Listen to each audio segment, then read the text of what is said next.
Hi കൂട്ടുകാരെ, എൻ്റെ video കാണുന്ന എല്ലാ കൂട്ടുകാർക്കും സുഖമാണല്ലോ. ഞാൻ ഇന്നിവിടെ പച്ചമാങ്ങ കൊണ്ടുള്ള ഒരു ഒഴിച്ചു കൂട്ടാനാണ് തയ്യാറാക്കിയിരിക്കുന്നത്. ഈ ഒരു ഒഴിച്ചു കൂട്ടാൻ ഉണ്ടെങ്കിൽ ചോറ് കഴിക്കാനായിട്ട് വേറൊരു കറിയുടെയും ആവശ്യമില്ല. അത്രയ്ക്ക് ടേസ്റ്റാണ് ഈ മാങ്ങ ഒഴിച്ചു കൂട്ടാൻ. പച്ചമാങ്ങ കൊണ്ടുള്ള ഒഴിച്ചു കൂട്ടാൻ തയ്യാറാക്കാനായിട്ട് ഒരു പച്ചമാങ്ങയാണ് എടുത്തിരിക്കുന്നത്. ഇത് നമുക്ക് കഴുകി അരിഞ്ഞ് വൃത്തിയാക്കി എടുക്കാം. പച്ചമാങ്ങ തൊലിയൊക്കെ കളഞ്ഞ് ഇതുപോലെ അരിഞ്ഞെടുക്കണം. മാങ്ങ ഒരു പാത്രത്തിലേക്കിട്ട് വേകാൻ പാകത്തിന് വെള്ളവും ഒഴിച്ച് പുളിയുള്ളത് കൊണ്ട് ഒരു 1/2 സ്പൂൺ ഉപ്പുപൊടി ഇട്ട് കൊടുക്കാം.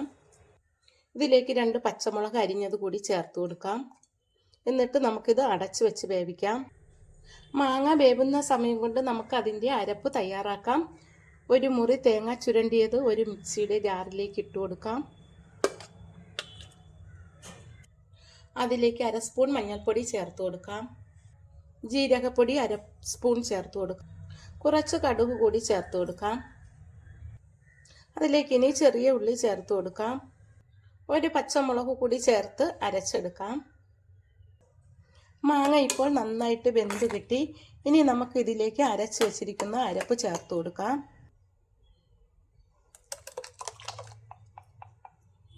ഒന്ന് ഇളക്കി കൊടുക്കാം. ഉപ്പൊക്കെ പാകത്തിനുണ്ടോയെന്ന് നോക്കാം. കുറച്ച് ഉപ്പ് പൊടി കൂടി ചേർത്ത് കൊടുക്കാം.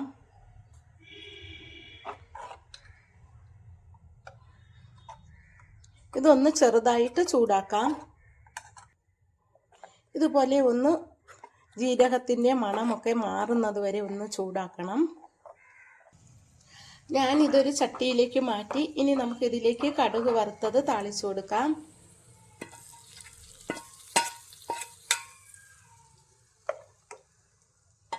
ഇത് നല്ല ഒഴിച്ചു കൂട്ടാനാണ് ചോറിൻ്റെ കൂടെ കഴിക്കാനായിട്ട്.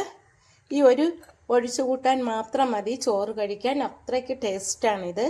ഞാൻ തയ്യാറാക്കിയ ഈ വീഡിയോ ഇഷ്ടമായെങ്കിൽ ആദ്യമായി കാണുന്നവരെല്ലാം എൻ്റെ ചാനൽ സബ്സ്ക്രൈബ് ചെയ്യണം, സപ്പോർട്ട് ചെയ്യണം. Thank you.